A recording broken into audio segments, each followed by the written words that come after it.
नमस्ते। मैं रणजीत बिश्नोई।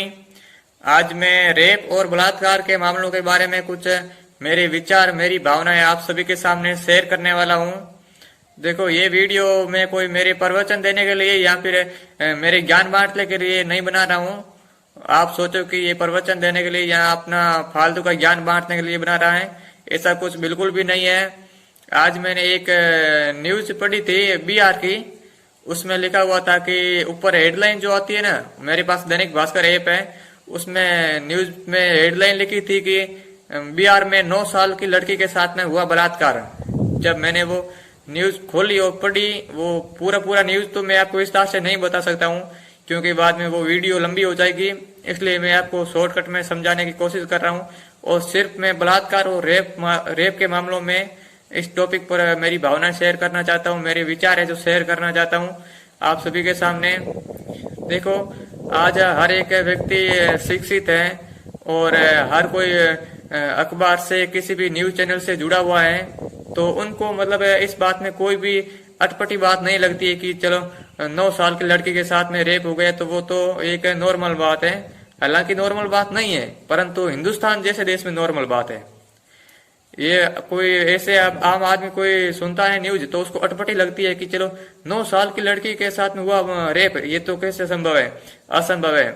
लेकिन हमारे हिंदुस्तान में कोई भी काम असंभव नहीं है, क्योंकि मेरा देश विश्व गुरु है। आज मेरे देश में कुछ भी संभव है। मुझे बड़े में शर्म के साथ बोल रहा हूँ, बड़े में दुख के साथ बोल रहा हूँ कि हमारे हिंदुस्तान में कोई किसी प्रकार का व्यवस्था है ही नहीं, कोई किसी प्रकार की संस्कार संस्कृति वाली यह बात आज वर्तमान में कुछ भी नहीं है। आज हिंदुस्तान में 5 साल की, 6 साल की, 9 साल की लड़कियों के साथ में रेप हो जाता है और उसके अगर वो रेप के मामलों के केस बनवा देते हैं, फाइल बनवा देते हैं, FIR दर्ज हो जाती है, उसके बाद में भी कोई किसी प्रकार की सुनवाई नहीं होती है। रेप और बलात्कार के मामलों, लाखों मामले ऐसे जो केस पेंडिंग पड़े हमारे हिंदुस्तान में।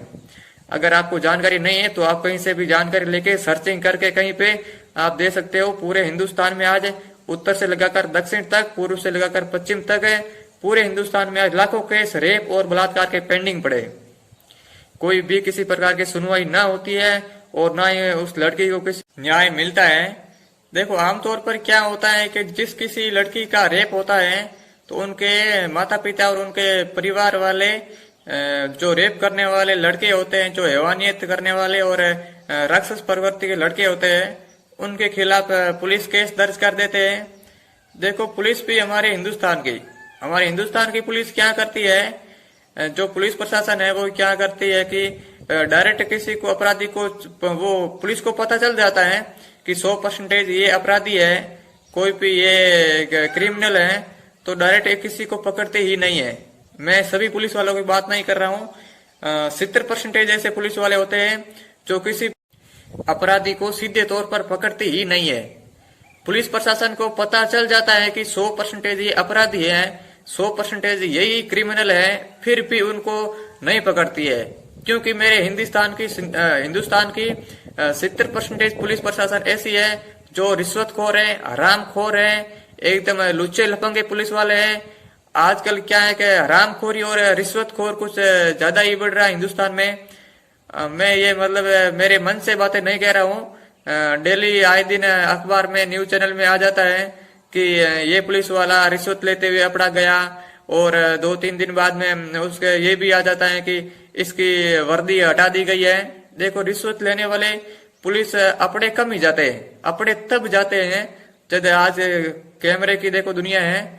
अगर कोई भी वीडियो या कोई भी रिकॉर्डिंग कैमरे में शूट हो जाती है, फिर धीरे धीरे वो वीडियो वायरल हो जाती है ना, तभी पुलिस प्रशासन पकड़े जाते हैं। ऐसे आमतौर पर अगर कोई आदमी कह देना कि इसने रिश्वत ली है पुलिस ने और रिश्वत लेते हुए मैंने देखा है, तो कोई भी किसी की मानता ही नहीं है। अच्छा हुआ है आज का डिजिटल जमाना है, कैमरा की दुनिया है, और पुलिस वाले ये भड़वे लोग पकड़े जाते हैं, नहीं तो कौन किसकी सुनता, और वो भी पुलिस वाले। आज क्या होता है कि पुलिस वालों का नाम लेते हैं ना, तो लोग ऐसे सोचते हैं कि यार पुलिस वाले, चलो रहने दो यार, हमारे क्या लेना देना, हम इससे उल्टे लफंगे में क्यों पड़े। देखो, पुलिस वाले हैं वो कोई चंद्रमा से एलियन नहीं है, वो भी हमारे जैसे ही लोग हैं। उनके बारे में भी थोड़ा खुलकर बताना जरूरी है। और हमें पूरा अधिकार और हक है, हम किसी के बारे में खुलकर बता सकते हैं, क्योंकि आज हमें आजाद हिंदुस्तान में रहते हैं। और एक बात ये भी है कि अगर किसी भी लड़की का बलात्कार या रेप हो जाता है ना, तो सीधे तौर पर किसी अपराधी को नहीं पकड़ा जाता है ना, तब तक क्या है, धीरे धीरे वो मामला है जो राजनीति की ओर चला जाता है। अब देखो, राजनीति की ओर मामला चला जाता है, तब रेप करने वाली लड़की के पेरेंट्स को ध्यान रखना चाहिए, कोई भी मामला आप राजनीति की ओर न ले जाए।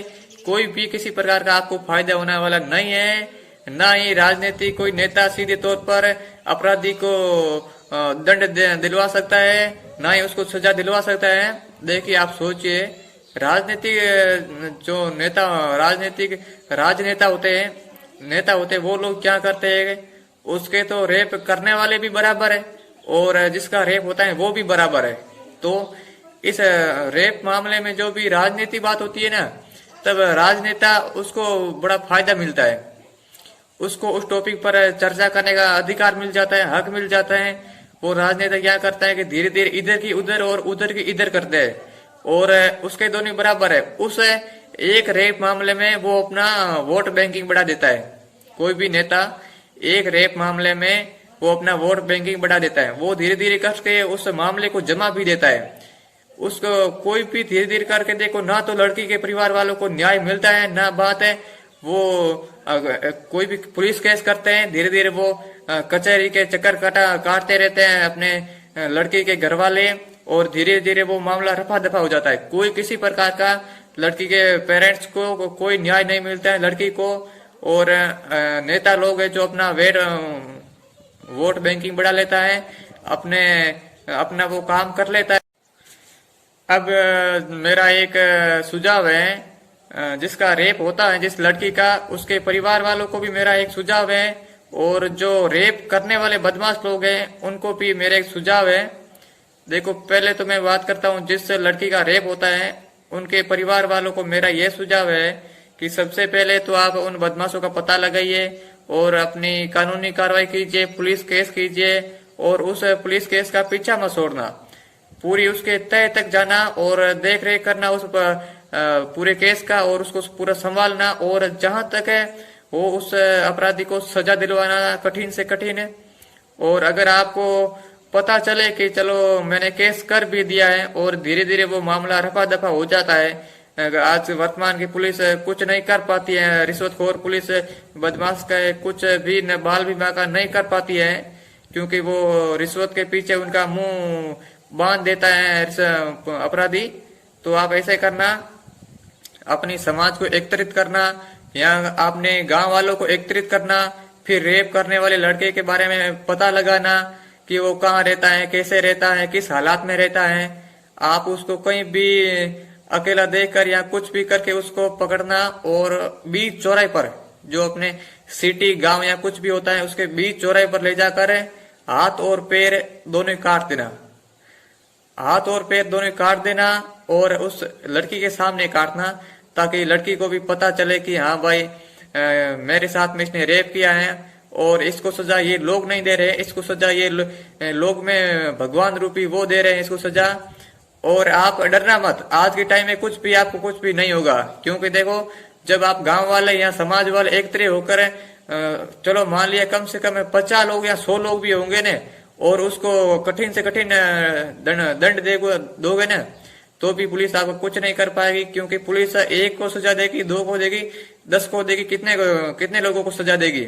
वो 50-100 लोगों को साथ में तो कोई जेल में डालेगी नहीं। और डालेगी किस प्रकार? आपके पास में सबूत है, इसने बलात्कार किया है मेरी लड़की का, आप मेडिकल जांच कर सकते हो। अगर उस मेडिकल जांच में अपराधी दोषी पाया जाता है तो आपका बाल भी बांका होने वाला नहीं है। जी हाँ, मैं ये खुल के बात बताने वाला हूँ आपको, आपका बाल भी बांका नहीं होगा और आपको बिल्कुल न्याय मिलेगा। अब मेरा सुझाव है, जो रेप करने वाले बदमाश होते हैं, जो गुंडे लोग होते हैं, जो राक्षस प्रवृत्ति के लोग होते हैं, उनको मैं कहना चाहता हूँ कि अगर आपका शरीर आपके कंट्रोल में नहीं है, आपका शरीर आपके वश में नहीं है, तो आप ऐसे करना।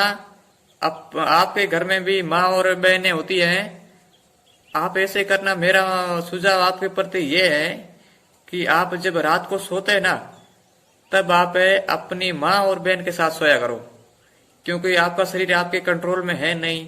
आप एक आवारा कुत्ते जैसे हो जाते हो, बाहर घूमते हो, उससे कुछ फायदा मिलने वाला नहीं है। आप अपने घर में ही अपने माँ बहन के साथ सोया करो, वो आपके लिए बेहतर रहेगा। आपका काम भी बन जाएगा और सभी को संतुष्टि मिल जाएगी। और वो बात आप अपने घर तक ही सीमित रखना, कहीं बाहर बताना मत, नहीं तो आपकी उल्टी बेइज्जती हो जाएगी।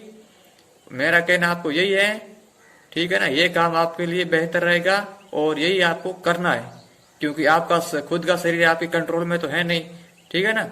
अगली बार आप ये करना। चलो, ये थी हमारी वीडियो। अगर मुझसे कोई गलती हुई तो क्षमा करें।